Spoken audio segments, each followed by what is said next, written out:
esta mesa, en esta primera intervención, también está con nosotros Daniel Cervantes.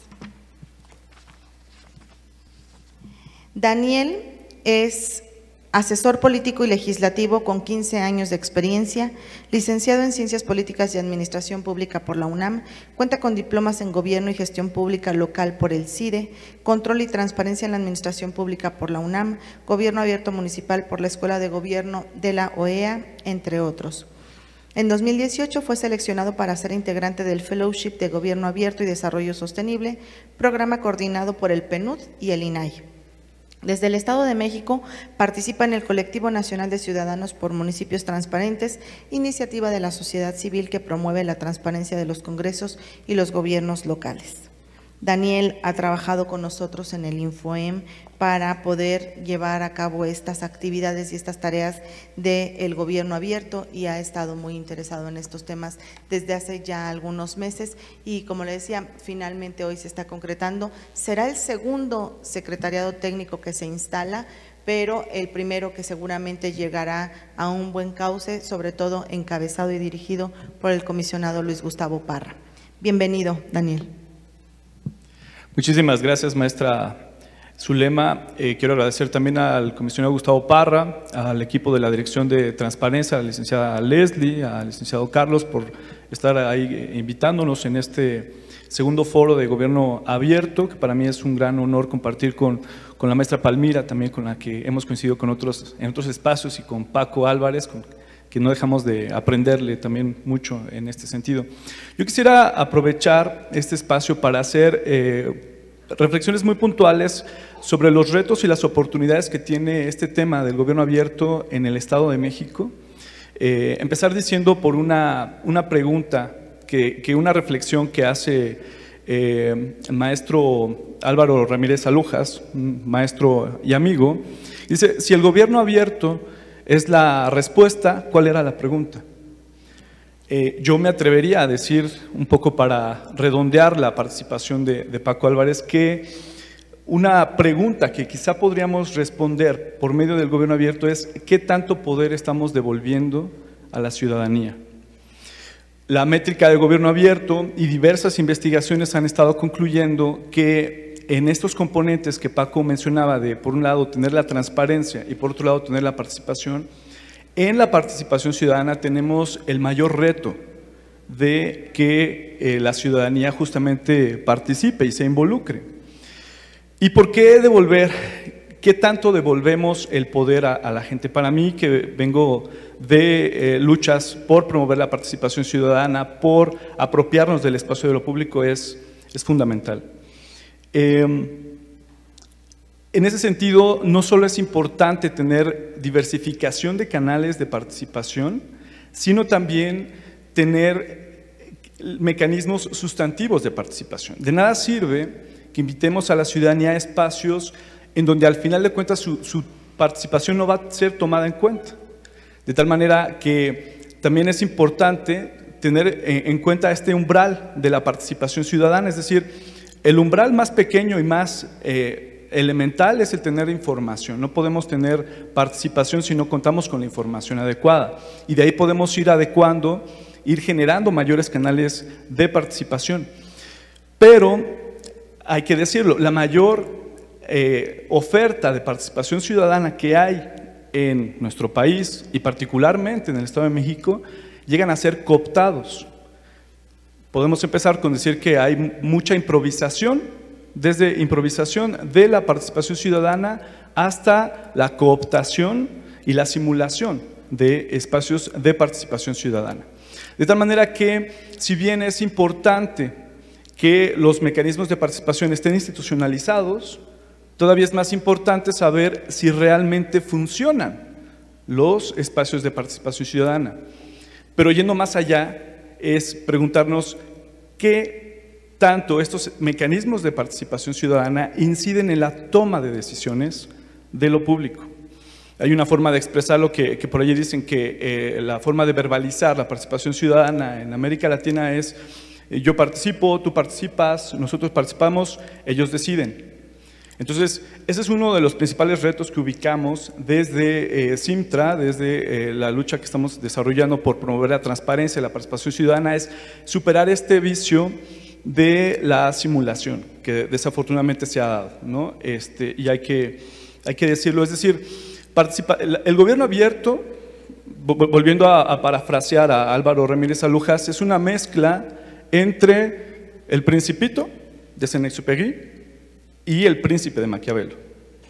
¿Por qué? Porque por un lado estamos promoviendo la utopía, estamos promoviendo cosas que sí, como dice Galeano, nos hacen caminar de manera a lo mejor ingenua o motivados por el tema aquello romántico, pero por otro lado no hay que dejar de lado que estamos en un contexto de lucha del poder y que hay intereses creados. Entonces, en ese sentido, sí tenemos que tener muy en cuenta esto como un reto a plantear estrategias de gobierno abierto en el Estado de México. Es decir, para decirlo de otra forma, para bailar se necesitan dos, y ya estamos acá, sociedad civil y gobierno. Pero por ahí también dicen que ¿quién pone la música? Es decir, el esquema, las estructuras de poder, los intereses, la cultura política que tenemos muy arraigada aquí los mexiquenses, así de muy burocrática, muy de un poder vertical, a veces esa estructura es la que pone la música. A lo mejor yo quiero bailar un tango o una salsa, pero de repente me dicen, no, vas a bailar esto. No, bueno, pues ni modo, ¿no? Entonces uno se tiene que también ir adaptando a lo que está allí. De tal manera que sí es importante ser realistas y tener los pies sobre la tierra sobre estos procesos que se van a abrir de gobierno abierto. Voy a comentar cosas muy prácticas quizá en cuanto a la instalación del secretariado técnico local, un poco avanzando también, como dice Paco, ya dejando un poco del tema teórico, ir a lo práctico. Desde nuestro punto de vista es importante, sería muy valioso que el Secretariado Técnico de Gobierno Abierto incorpore justamente nuevos actores que respondan a la diversidad del Estado de México, una diversidad geográfica, no es un estado normal, así cuadrado, con un centro geográfico, ustedes lo saben. El Secretariado Técnico tiene que responder a esta diversidad y pluralidad de lo que significa la geografía hasta surrealista, digo yo, del Estado de México. Yo soy de Ecatepec y para mí siempre fue surreal cruzar otro estado para llegar a la capital del tuyo, ¿no? Entonces, sí es importante que este secretariado considere esta diversidad. Por supuesto que hay oportunidades en la coyuntura. Una oportunidad es tener una diversidad en el Congreso local, un gobierno que no tiene mayoría en el Congreso local, un empuje ahí de gobiernos locales que algunos se han renovado, otros se han reelegido. Entonces esto genera un ambiente que desde mi punto de vista es propicio para el desarrollo de prácticas como el gobierno abierto y por supuesto aprovechar también, por ejemplo, en el Congreso del Estado se está ahorita discutiendo lo que va a ser la ley de participación ciudadana. Es importante que esfuerzos que se están haciendo, también esfuerzos como el sistema estatal anticorrupción, conducido por la maestra Palmira Tapia, que también hay un elemento ahí que hay que tomar en cuenta para este secretariado, que son esfuerzos que están tratando de conjuntar la participación ciudadana para incidir en lo público. Entonces, que ojalá el secretariado técnico, desde mi punto de vista, hemos visto, por ejemplo, que secretariados que funcionan muy bien son muy diversos, van más allá de la mínima expresión de incorporar solamente a un representante de sociedad civil, atienden diversas temáticas, por ejemplo, diversas realidades geográficas, en fin, es como una sugerencia muy práctica que desde mi punto de vista hay que tomar en cuenta. Por otro lado, es importante diseñar entre quizá el grupo promotor de gobierno abierto una buena estrategia de participación ciudadana que justamente sepa detectar y convertir todas las preferencias ciudadanas que hay, los problemas que percibe la ciudadanía en compromisos puntuales y muy claros de gobierno abierto. Acá lo que se trata es de construir un plan de gobierno abierto, el primer plan de gobierno abierto en el Estado de México, con compromisos puntuales muy claros, que correspondan, si bien a las necesidades de la ciudadanía, por supuesto que no puede dejar de lado problemas como el de la seguridad pública o el de la movilidad, pero que también se correspondan con capacidades del propio Estado. es decir, que sean realizables en un corto plazo y que sean medibles. Considero también fundamental que esta estrategia de gobierno abierto se acompañe de una estrategia de comunicación. Es muy importante para los procesos de participación acompañarlos de una estrategia de comunicación eficaz y eficiente. Ahí sí es importante incluso que tenga presupuesto, que haya personal dedicado al tema de impactar, porque muchas veces la ciudadanía a lo mejor no participa porque no se entera. Y no es que también, digo, si queremos impactar a la ciudadanía de pie, pues obviamente que no está al pendiente de las páginas oficiales, ¿no? Hay que saber también a quién queremos invitar y para qué la queremos invitar, y eso se corresponde con una estrategia de comunicación muy puntual. Por último, en esta primera etapa sí quisiera hacer el énfasis obviamente en la potencialidad que tienen estos temas de gobierno abierto para la ciudadanía. No tiene otro sentido que no fuera municipalista, sobre todo en un estado como el nuestro, ¿no? Poco va a significar para la gente, la población de Ecatepec, la ciudadanía del oriente del Valle de México, que solo se circunscriban compromisos en Toluca, por ejemplo, ¿no? Y aquí sí es un reto, obviamente quizá futuro, que van a tener estos ejercicios del Secretariado Técnico, justamente de ir incidiendo en que gobierno abierto es una cultura, una nueva gestión de lo público y que ojalá se permee en las estructuras municipales, porque es en donde hay una gran potencialidad de incidir, insisto, en la vida cotidiana de las personas. Y aquí voy a hacer énfasis en algunos aspectos. Por ejemplo, ¿cuántos de ustedes fueron consultados para el desarrollo, para la integración del Plan Municipal de Desarrollo de su demarcación? Hay canales, quizá, por ahí ya hay mecanismos institucionalizados, pero terminan siendo quizá también una simulación, un papel que termina por ahí. Eso puede convertirse en una política pública acompañada con este esquema de gobierno abierto. Otra posibilidad son los cabildos abiertos.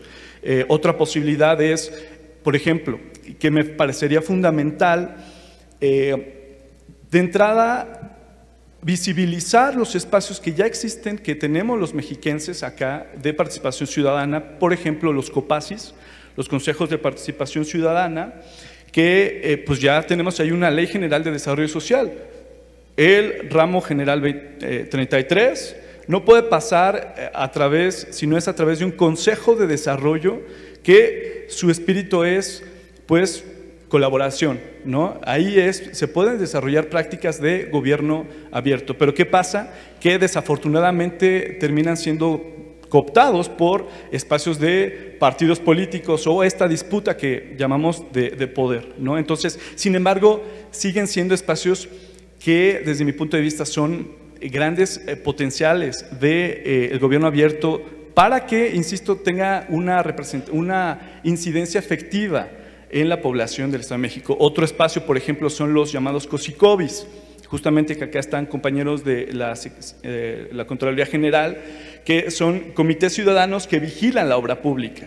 Entonces, ahí también hay un mecanismo que podemos vincular, por ejemplo, con el sistema municipal de anticorrupción, que también ya por ley nuestro Estado debe de tener su sistema municipal anticorrupción. Son espacios que sin duda se pueden articular también en esfuerzos, sin duda que sobrepasan la capacidad que pueda generar este tipo de prácticas del Secretariado Técnico Local. Sin embargo, desde mi punto de vista, sí es nuestro deber como impulsores en este sentido, en promover la práctica de gobierno abierto como una cultura de la gestión. No puedo dejar también de mencionar que si algunos ejercicios de gobierno abierto en otros estados no han funcionado, desafortunadamente, como en la Ciudad de México, es porque de entrada sí hubo un desconocimiento quizá de lo que fue el gobierno abierto, pero también entre la sociedad civil no alcanzamos a visibilizar la opción, la oportunidad de incidir en la agenda. Y en este sentido sí me atrevo a hacerles un llamado para que hagamos una alianza de sociedad civil justamente para promover el tema de gobierno abierto. Se ha estado dando una disputa falsa, porque al final de cuentas son espacios honoríficos, ¿no? Que uno lo que es invertirle, ¿no? en pasajes, en tiempo, etcétera, ¿no? en una rebatinga en otros estados que se ha dado mal, cuando también hay otras experiencias exitosas, por ejemplo, en Tabasco, en algunas otras entidades, donde emulan a nivel nacional, y acá está Javier Moro, no me va a dejar mentir, a nivel nacional existe este núcleo de sociedad civil que promueve gobierno abierto. Entonces, yo creo que en ese sentido tenemos esta oportunidad, cada una de las organizaciones y colectivos que participamos o queremos promover este asunto de gobierno abierto, en generar un mecanismo de gobernanza también entre nosotros, porque a final de cuentas, y desafortunadamente, actores valiosos como la maestra Zulema, la misma maestra Palmira Tapia, desafortunadamente no van a estar siempre, ¿no? Y digo desafortunadamente porque también me permito reconocer el esfuerzo que han hecho ustedes para este esfuerzo, que hay que decirlo, no es obligatorio, es voluntario, por eso también es importante destacarlo, pero me parece que la mayor fortaleza que puede tener la sostenibilidad de estos ejercicios está en la sociedad civil, y que generemos este tipo de piso común para seguir colaborando desde nuestras propias trincheras en este tema de gobierno abierto. Por mi parte sería todo en esta etapa. Muchas gracias.